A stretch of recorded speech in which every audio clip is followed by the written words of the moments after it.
Assalamualaikum warahmatullahi wabarakatuh. Salam budaya. Siang ini saya berada di Belik Nogo. Itu sumber air yang berada di Desa Kembang Belor, Kecamatan Padat, Kabupaten Mojokerto. Di belakang saya ini adalah pohon loh. Konon pohon ini merupakan indikator bahwa di sini adalah sumber airnya. Benar juga, di Belik Nogo ini adalah sumber air. Dan yang lebih menarik di Kembang Belor ini adalah ada satu pemuda yang bernama Mas Adi. Dia latar belakangnya adalah sarjana pertanian. Kemudian dia masuk di ASN. Namun dengan berani dia keluar dari ASN hanya dengan tujuan satu, membangun desanya. Luar biasa ini. Sekarang kita akan jumpai Mas Adi itu yang seperti apa. Halo Mas Adi. Halo Ibu. Ya Allah, alhamdulillah ketemu lagi ya Mas ya. Tempatnya nyaman banget. Pohonnya, luar biasa ini. Aduh, alhamdulillah ya Allah. Bisa bertemu lagi di suasana yang luar biasa indah. Nah, sahabat budaya, beliaulah yang bernama Mas Adi. Mas Adi, Ya, Bu. boleh ceritain dikit dong, kenapa sih kok harus keluar ASN padahal banyak pemuda payah bersaing untuk mendapatkan pekerjaan ini. Sedangkan Mas Adi malahan resign dan malahan memilih pulang ke desa dengan tujuan membangun desanya. Ini benar-benar keputusan yang luar biasa ini. Boleh diceritakan sedikit? Boleh, Bu. Jadi awal mulanya itu emang saya dulu di ASN itu tugasnya keliling antar kota, antar provinsi, masuk ke desa-desa kayak gitu. Ketika saya dengan tugas seperti itu di sana membangun, di sini membangun, kenapa saya nggak membangun desa saya sendiri? Seperti itu, Bu. Jadi apa ya? Banyak hal yang emang saya pelajari dari tugas saya dulu di ASN. Bahkan akhirnya saya memutuskan untuk saya lo bisa membangun seperti itu di diri saya. Kenapa nggak desa saya sendiri saja? Seperti itu.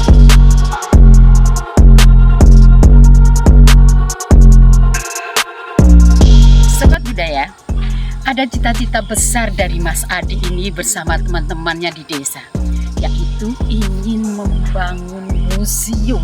Wah, luar biasa ini. Nah, di belakang saya ini adalah lahan yang nanti akan bakal dibangun museumnya.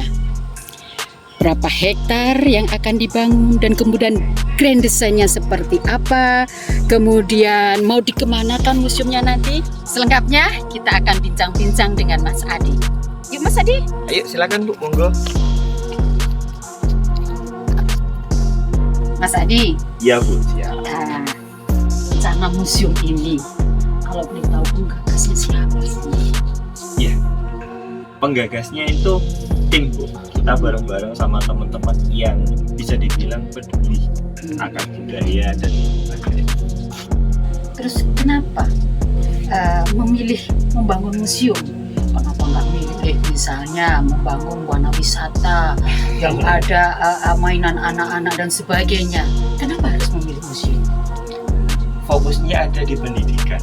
Jadi banyak hal tentang pariwisata apapun itu, tapi yang kita fokuskan di sini pendidikan. Karena apa? Jenjang keberlanjutannya itu yang paling penting. Itu yang kita pikirkan bareng-bareng. Jadi lebih pada ruang edukasi. Gitu. Iya, betul. Sasarannya? Sasarannya kita berjenjang, mulai dari pelajar tingkat dasar, pelajar tingkat pendidikan tinggi atau mahasiswa, sampai orang-orang masyarakat umum yang punya habit tertentu yang harus kita bantu disalurkan seperti itu. Kemudian grand desainnya apa sudah dibikin? Seperti apa, mungkin bisa diceritakan? Iya, grand design museum nanti ini kita banyak disiplin ilmu yang kita terapkan nantinya. Bukan hanya sebagai museum, sebagai tempat display atau pertontonan barang-barang kuno atau situs, tapi di situ juga nanti kita angkat juga di sisi pertaniannya, Bu. Jadi ada museum, ada klinik pertanian, sama ada peternakan komunal. Jadi di lahan seluas 1 hektar itu kita sudah plotting seperti itu. Oh, jadi di Grand Design-nya nanti itu ada museum, kemudian ada klinik pertanian, Klinik pertanian, terus kemudian ada peternakan peternakan. komunal gitu ya. Wah, ini luar biasa. Nanti kira-kira apa aja yang dipamerkan di museum itu? Oke. Nah, kebetulan apa aja yang dipamerkan di museum itu tetap berhubungan sama pertanian, Bu. Ternyata di desa kita itu banyak situs-situs itu yang menceritakan kebudayaan pertanian di zaman lalu. Gitu. Iya, ada lumbung, ada situs apa namanya Watu Lumpan, ada Lesung dan Batu, ada Gilingan. Itu ternyata semuanya itu menurut teman-teman arkeologi dulu di sini adalah pusat peradaban pertanian yang maju, seperti itu dari kajian teman-teman sejarah sama arkeologinya seperti itu. Jadi yang dipamerkan itu ada berapa macamnya, Mas? Koleksinya nanti kira-kira? Kita kolektif, Bu. Jadi mulai dari peninggalan yang ada di pekarangan rumah warga itu nanti kita minta untuk dipamerkan di museum. Itu sekitar mungkin nanti kalau kemarin sudah saya inventarisasi, itu sekitar ada 11 situs. Itu nanti kita tetap berlanjut untuk mengkolektifkan itu, Bu, karena di warga itu masih banyak sekali. Jadi bahkan kemarin itu ada saya sendiri di pekarangan yang saya bangun itu, saya menemukan patung. Kalau katanya teman-teman arkeologi ini kepalanya ini monyet, tapi bentuknya orang gitu loh, bentuknya orang sedangkan kayak gini, tapi kepalanya udah keputus, mungkin kepotong ya kayak gitu. Yang kepalanya sampai sekarang juga belum ditemukan. Iya, belum ditemukan. Jadi masih nemuin badan ke bawahnya aja. Kalau dari 11 ini dan kemudian museum itu dikelola dengan bagus, itu akan biasanya ya para kolektor itu akan biasanya menghibahkan atau menitipkan benda-benda itu. Jadi bisa jadi museum ini nanti akan menjadi besar dan koleksinya akan menjadi lebih banyak. Iya, gitu. Betul, Bu. Itu emang salah satu tujuan kita sama teman-teman, bahwa kolektor-kolektor yang tidak memiliki tempat itu bisa dititipkan ke kita kayak gitu. Ini ada satu lagi, Mas nih. Saya ingin tahu, nanti pasti ada guide-nya kan? Betul. Nah, guide-nya ini saya ingin tahu pakai bahasa apa aja. Iya. Ini terkhusus, Bu, ya. Guide-nya ini nanti tutornya itu kita pakai bahasa Jawa itu. Wow. Pakai bahasa Keren itu, Jawa. Mas. Jadi tidak hanya bahasa Jawa, kita juga pakai bahasa persatuan kayak gitu ya, bahasa Indonesia itu. Tapi kenapa kita titik beratkan ke bahasa Jawa? Karena kita juga ingin mengulang bahasa Jawa ini sebenarnya itu unik gitu loh. Jadi unik, punya tutur kata yang bagus dan punya strata-strata yang harus kita pelajari satu persatu seperti itu. Dan itu harus dilestarikan. Betul. Kita sebagai pemuda wajib melestarikan bahasa Jawa ini, jangan sampai punah. Nah, saya boleh kasih masukan nih, Mas. Monggo Ibu, monggo.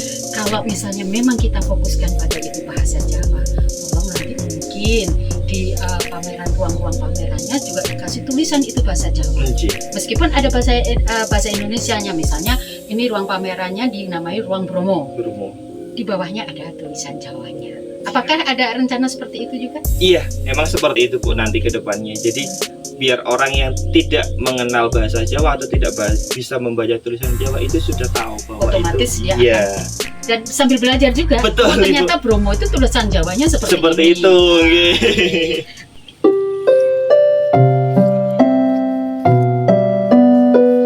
Mas Adi. Iya, Bu. Untuk guide-nya itu rencana pakai kostum apa? Oke, untuk guide-nya rencana pakai kostum Jawa. Jadi adat budaya Jawa ketimuran itu yang kita pakai. Maksudnya ketimuran itu khas Jawa Timur. Khas Jawa Timuran. Khas Mojopahit gitu. Khas Jawa Timuran ini kan cenderung ke Mojopahit. Ya. Itu yang kita pakai. Oh, betul. Terus lalu apakah guide-nya itu juga dari warga ini, apa pemuda desa di sini atau bagaimana? Betul Ibu. Nanti guide-nya itu dari pemuda Karang Taruna. Itu yang nanti keren, kita keren. libatkan. Gitu. Oke. Jadi biar mereka juga menyelam sambil minum air kalau secara istilahnya kayak gitu. Mereka juga belajar tentang budaya, mereka juga melestarikan dan mereka mempraktekkan budaya tersebut. Intinya memaksimalkan pemuda yang ada di sini itu bagus, Mas. Siap. Jadi potensi-potensi itu harus kita gali terus, NJ. ya kita maksimalkan. Betul. Gitu. Mas Adi, apakah ini nanti juga salah satu yang akan dipamerkan di museum? Kebetulan Ibu tanya nih, emang benar Bu, ini salah satu yang nanti akan kita pamerkan di sini. Namanya apa ini? Ini numpang nih. Oh lupa. Ya, ini berfungsi untuk menunggu berat, seperti itu. Dan ini adalah salah satu situs peninggalan yang ada di desa ini. Wow. Ya, bahannya batu ini Mas ya? Iya, ini asli batu. Oh berat pastinya ya. Bisa diangkat sendiri. Ya. Nah, kami sekarang ini berada di pintu utama bakal museum nanti. Mas tolong dong diceritain. Ini kan rencananya ada pintu utama nanti. Iya. Apakah ada pintu-pintu lain nanti di ini museum? Iya. Jadi di sisi selatan ini Bu, ini nanti adalah pintu utama sekaligus halaman untuk parkir dan halaman taman museum. Nanti di sisi utara yang di sebelah sana dekat warung itu ada pintu kedua di sisi utaranya. Itu nanti untuk akses ke titik pertanian, Oke. ke peternakan pemulanya seperti itu.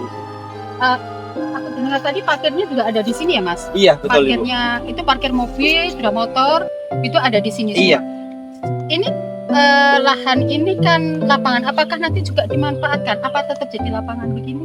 Oke, jadi lahan parkir sudah di sini Bu, dirancangnya ya. Nah, lapangan ini tetap nanti fungsinya akan tetap jadi lapangan sama event-event yang nanti kita gelar tahunan. Jadi seperti itu, lapangan ini tetap nanti akan jadi ruang terbuka yang serbaguna seperti itu Bu. Ada festival, ada event tahunan, ada ritual nanti. Oh sudah diplan ya, artinya Iya. nanti bahkan museum ke depan itu akan mungkin ada festival museum Tuh. Kembang Belor ataupun Iya. namanya nanti ya. Iya. Wah, keren ini.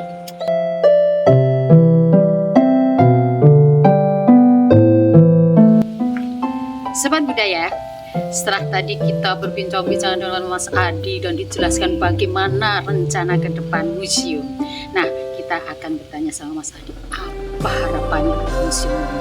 Mas Adi, Ya, Ibu. apa harapannya ke depan untuk museum ini nanti? Waduh, kalau harapan itu banyak sekali itu.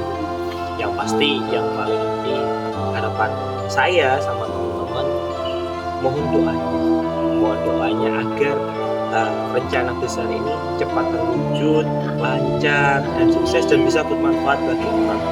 Kalau harapan secara pribadi pasti saya yakin teman-teman semua punya harapan secara pribadi, tapi yang paling penting kita bisa bermanfaat bagi orang semua. Mudah-mudahan apa yang diinginkan Mas Adi dan teman-temannya di Desa Kembang Belor ini terwujud. Amin, Dan amin. Apa yang dilakukan mereka menjadi manfaat bagi masyarakat di sekitar sini maupun masyarakat di luar Mojokerto. Amin.